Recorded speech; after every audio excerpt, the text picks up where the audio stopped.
अस्सलाम वालेकुम नाज़रीन, शाहिद इकबाल भट्टी हाजिर हूँ। क्या हाल है आपका? ठीक है। अल्लाह ताला आपको और आपके अहले खाना को अपने हिफ्ज़-ओ-अमान में रखे।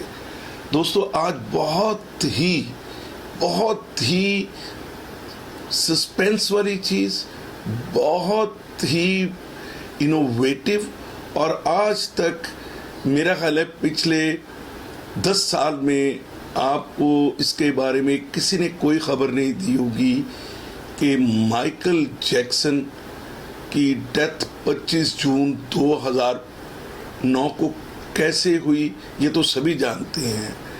लेकिन उसकी रीज़न की असल मुहरकात क्या थी, तो I am going to break through all the things first time on my elite television network Shahid Iqbal Bhatti official पे आप सुनेंगे।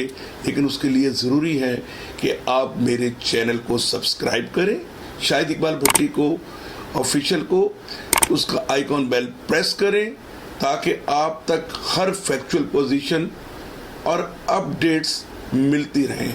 शुक्रिया दोस्तों। जैसा कि मैंने आपको बताया था कि मैं आपके सामने बहुत सारी चीज़ों को एक्सपोज करूंगा। माइकल जैक्सन की डेथ सब जानते हैं 25 जून को, कि वो एक शीशे के घर में बने हुए रहता था और वो ऑक्सीजन से भरा हुआ वो उसका होता था सारा का सारा सेटअप।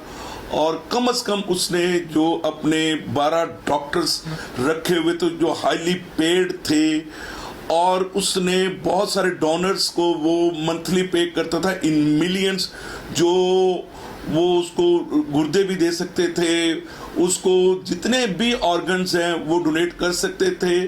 वो कोई 150 साल की प्लानिंग ज़ेन में करके बैठा हुआ था कि हर सूरत में कि मैं जो है ना वो 150 साल तक ज़िंदा रहना चाहता हूँ, जिसके लिए उसने महल उसके घर में हर वक्त जरासीम कुछ अद्विया स्प्रे होती थी। लेकिन 30 मिनट में उसकी डेथ हो गई जब वो 50 साल का था। उसके पीछे क्या है ये मैं आपको एंड पे बताऊंगा। लेकिन मैं ये बता दूं कि दुनिया में उससे ज़्यादा फेम, उससे हाईली पेड और उससे ज़्यादा पॉप सिंगर दुनिया में ना पैदा हुआ है, और आने वाले दिनों में हमें लगता भी नहीं है। तो 11 साल के बाद आज ये एक इंकिशाफ है।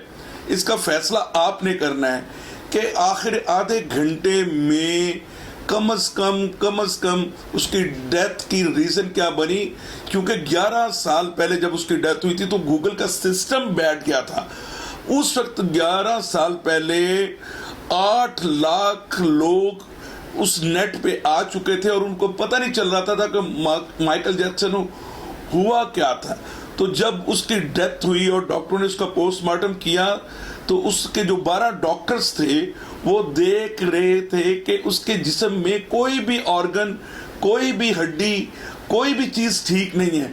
वो सब डिस्टर्ब थी। उसने आज तक ज़िंदगी में 25 सालों में कोई ऐसा खाना नहीं खाया था जो उसने अपने डॉक्टरों के मशवरे से नहीं किया, और उसमें वो जरासीम कुछ चीज़ों से परहेज करता था।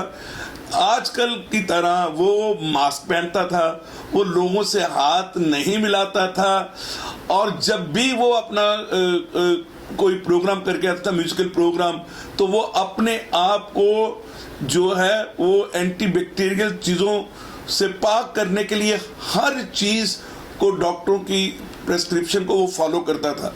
लेकिन उसके बाद भी आप देखें कि 50 साल की उम्र में इतना पैसा, इतना फेम, लेकिन मौत ने उसको पकड़ लिया और उसका सांस बंद हुआ। उसका सांस बंद हुआ कार्डिक अरेस्ट की वजह से। और वो कार्डिक अरेस्ट क्या थी? क्या वो आज के दौर का कोरोना नहीं है? क्या अगर आज का दौर होता तो क्या आप और मैं ये ना कहते कि उसकी डेथ एक कोरोना की वजह से हो गई? तो ये है वो इंकिशाफ, ये रिजल्ट ये मिल रहा है मेरे दोस्तों कि दुनिया लाफानी नहीं है, ये फानी है। इस दुनिया से हर शख्स ने चले जाना है और अपने अमाल साथ लेके जाना है। ना दौलत जाएगी, सिर्फ आपकी इज्जत रह जाएगी, दौलत नहीं जा सकती, आपका नाम रह जाता है। कोशिश कीजिए अपने नाम को अच्छा बनाने के लिए کہ دنیا آپ کو یاد رکھے، لیکن اس طرح بھی نہیں کرنا کہ آپ اپنے آپ کو خدا سمجھتے ہوئے 150 سال کی پلاننگ کریں.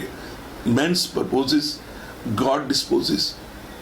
امید کرتا ہوں کہ مائیکل جیکسن کو اگر اب ری وزٹ کیا جائے اور ری انویسٹ کر کے اگر اس کا ریویو کیا جائے تو شاید آج ہم یہ کہنے پہ حق بجانب ہوں گے کہ اس کی ڈیتھ بھی کورونا کی وجہ سے ہوئی. دعاؤں میں یاد رکھیے گا. اللہ حافظ.